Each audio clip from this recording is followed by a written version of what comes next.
Sup, everybody. Welcome to the Keep It 100 Girl moment on the Keep It 100 Girl podcast. I'm your host, Nina Babel, and you guys know full blown and well that I keep it 100. And if you're not familiar with the term, it simply means that I keep it real and true on my show.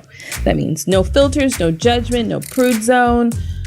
You know, I talk to you guys like I talk to my own friends, and that's what makes it special. This is a super short episode where I share my Keep It 100 moments. These are true life lessons, advice, epiphanies, testimonials that I want to share with my listeners. So if this helps one person, then I'm successful. So Monday was 9/11. This week marks the 15th anniversary reminder to thank God and the universe for sparing me from one of the biggest tragedies ever in the U.S. history, as you know. So at the time I lived in New York and I worked for an investment bank, and I just about had it with New York City. And I arrived at that decision long before 9/11. I lived there for 3 years. And by then I was ready to pack it up and move myself back to Maryland. So I had gone on many job interviews and I landed an offer, which made my decision final. So let me set the scene. My good friend Andrea not only offered to help me pack, but she was going to drive down from Maryland to New York and move some of my belongings. So that really helped me out a lot. And then on top of that, she offered up her home for me to get settled in and get back on my feet while I looked to buy my first home. So I shared my good news with her. Hey girl, I got a job. I traveled a lot in the 90s. Andrea knew I always flew United Airlines back in the day.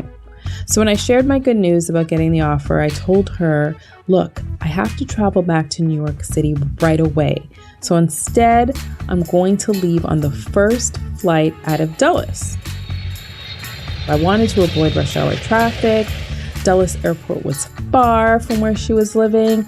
And lastly, Monday is a day for business travelers, so I wanted to avoid any bottleneck and get to New York early as planned. So this meant that I had to be on a super shuttle by 4:30 a.m. And as planned, I got to the airport by 5-ish, and I was able to get on as a standby to the 6 a.m. flight, which was destined for LaGuardia, which meant that I would probably land around 7:30-ish at LaGuardia. Then my plan was to grab the shuttle and get to work by 8:30-ish. Something didn't feel right with me. I remember walking to work and getting off the shuttle, which put me right at Grand Central Station. I stood on the corner of 42nd and 5th, and I remember looking to the left for whatever reason, pausing, and I glanced at my watch and I noticed it was 8:45 a.m. on the dot. And if those of you who are not familiar with that time, that was the time the plane crashed into the Twin Towers. All I was thinking in my head was to make a beeline to my boss's office and give my 2 weeks notice. So as I rushed into the office, my coworker passed me and started to bawl uncontrollably, saying the plane crashed in the building when she was going over the Brooklyn Bridge. And I was like, what? You know, when you're in this situation, like I was, people are talking, but you're not following what they're saying. Especially, you know, back then, we didn't have smartphones. So I was thinking in my head, how do I get my boss's attention and give her my 2 weeks notice? Because something's up. And this is a day that proven to be mayhem. So I built up the nerve and I just started walking. I walked faster and faster into her office despite everything that was going on around me. She was also frantic. She was picking up the phone, hanging up the phone, picking up the phone, answering the phone, and it was ringing off the hook. So I stood there for like 2 minutes, looking left, looking right, and then I noticed her monitor. And on her monitor, it showed the Twin Towers and the smoke that was emanating from the buildings. So I stood there politely and I tried to see when I could get 1 to 2 minutes of her time and mostly attention to formally give my resignation. It was awkward, totally awkward. And then she said in the background, that the plane flew into the World Trade Center. So I'm looking at the monitor, I'm looking at her, and I'm hearing what my coworker was saying as she was bawling and frantically yelling in the office. And I'm putting two and two together. But I felt guilty. How do I tell her? How do I tell her I'm giving you 2 weeks notice? But I did it. And she went along with it, but it didn't register with everything going on naturally. So I marched back to my desk and all the phone lines were down. Landlines, cellular network. Every time I would pick it up to try to dial somebody, my family, I would get a fast, busy signal over and over. Then I picked up my cell phone. Same thing. Okay, who do I call? Who do I call to say that I'm all right, that I'm safe, I'm in the building, and that I'm alive? I attempted to make several outside calls. This went on for 30 minutes straight. Then about 5-10 minutes, the phone rings. My phone, my landline. My father, are you okay? What's going on? And I told him, I don't know what's going on. I'm only hearing this, that, and the other, and I can't put things together. So we talked. I told him it's okay. I will call him once I'm able to get somewhere close to home or even home. So now I knew something was really up and not looking good. And I had all these visions and memories of past terrorist attacks, and you just don't know what to do. So I ran to the window to look outside to see what was going on around me. Are there any planes in the sky? Are we being attacked? And all I saw were armed guards and military, and the streets were all abandoned. So by now people were frantic in the office, some in their own quiet ways and some that weren't. It quite hadn't sunk in, the gravity of the situation, because it was the first time for me. So now I made another call. I know my grandmother is always home. She doesn't leave the house. And I called her and it went through. The call went through. So my first words for her is, I just want to tell you I'm okay and I'm safe. And I don't think she fully comprehended what was going on. And I can tell because my grandmother always watched her soaps in the morning from the previous day. But I could tell she wasn't making that connection. Like, why was I telling her I was safe and okay? And I was telling her, or summarizing to her, look, this is what happened to the Twin Towers, in New York. There's been a terrorist attack. And even though I work for an investment bank, I do not work in the financial district. I'm in Midtown. So that's what the message that I wanted to give to her. But again, what hurt me the most is I didn't have her full attention. So I hung up. I was in the cafeteria to see what was really happening, what the news was saying, and what was going on. So now it's Philadelphia. Now it's Washington, D.C. And as I proceeded to watch the television, I really got a better grasp of this situation, this terrorist attack. So Misha came to my table. He was a coworker of mine, and he said, Nina, let's go. And I was like, go where? How do we get home? The trains aren't working. He said, we'll figure it out. Grab your stuff. I told him I'd meet him upstairs in 5 minutes. It was hot. It was really hot. It was 85 degrees. We walked. Strangers followed each other in groups, single file. Not the typical New York rush and hustle and bustle that you normally see. And restaurants were open. After all, they were going to lose business, so they were handing out food and water to passersby to help us make our journey more comfortable. It didn't make the difference to me.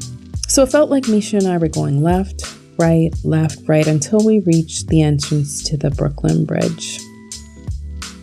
I knew it was a matter of time, but now the sky got increasingly smoky and gray.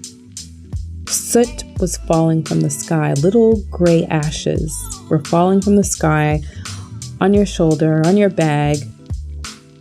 And when you turned your head 180 degrees, you can see the the skies. You can see the smoke, the dark patches of smoke in different streams from the building, putting exhaust into the sky. Our journey over the bridge really felt like a Hollywood movie. That's what I felt at the time.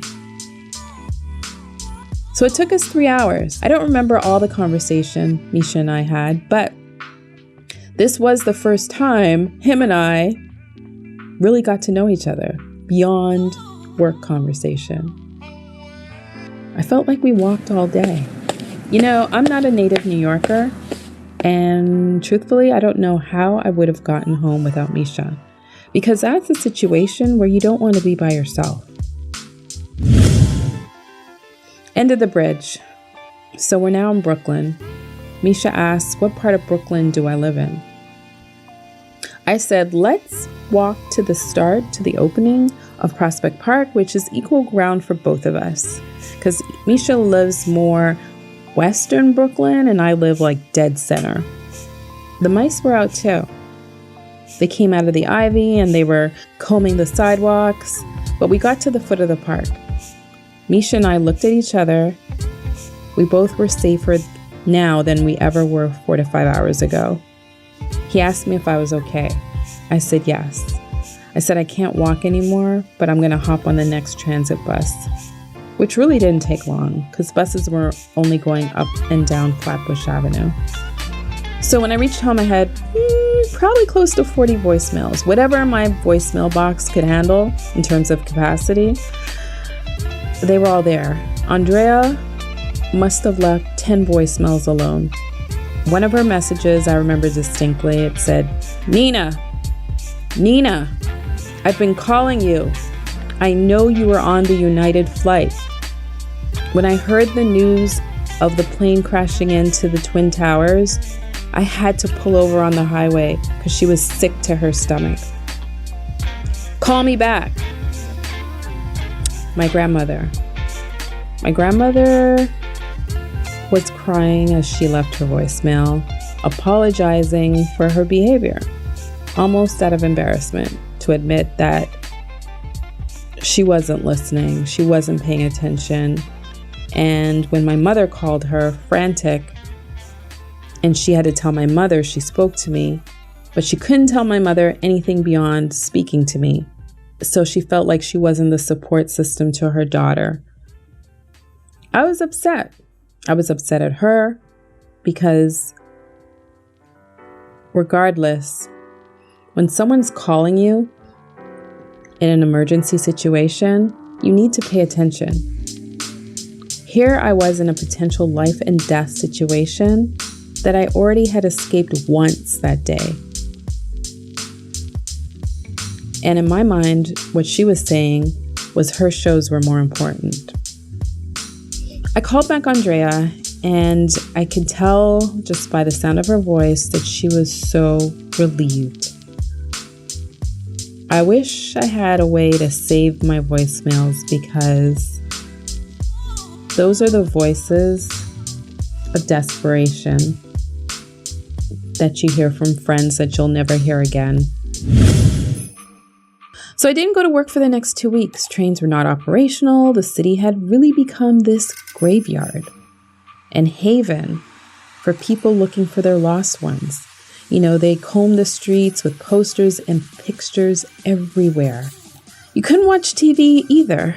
So when you turned on the television, this is what you would see. People crying, begging, children bawling, people pleading, with pictures in the screen to find their loved ones. They're in the hospital looking for them. You can't watch this 24/7. It's depressing. So the train started working probably 2 weeks later. So by the time I went to work, honestly, my 2 weeks notice was already on day 9 and 10. So as I was riding the train, I was probably one of the few people on the train. It skipped stops. It skipped all the stops that served as connection points and hubs with the financial district. And when I arrived at work, really, it was time for me to just pack up and leave New York City for good. I was done. Andrea came, we loaded both cars and drove back to the DMV. I was depressed for 2 months straight. I went from traveling on a weekly basis to refusing to get on a plane for at least a year and a half. And then it wasn't until I built back my confidence that I was able to put all that behind me. But it reminded me that it was such a close call. And then I thought about being in Dulles. At the time, those terrorists were in the airport. Did they walk past me? Did I walk past them? You just have all these thoughts. So I relive this moment every year for the last 15 years. Every year I remember something different or a distant memory comes back.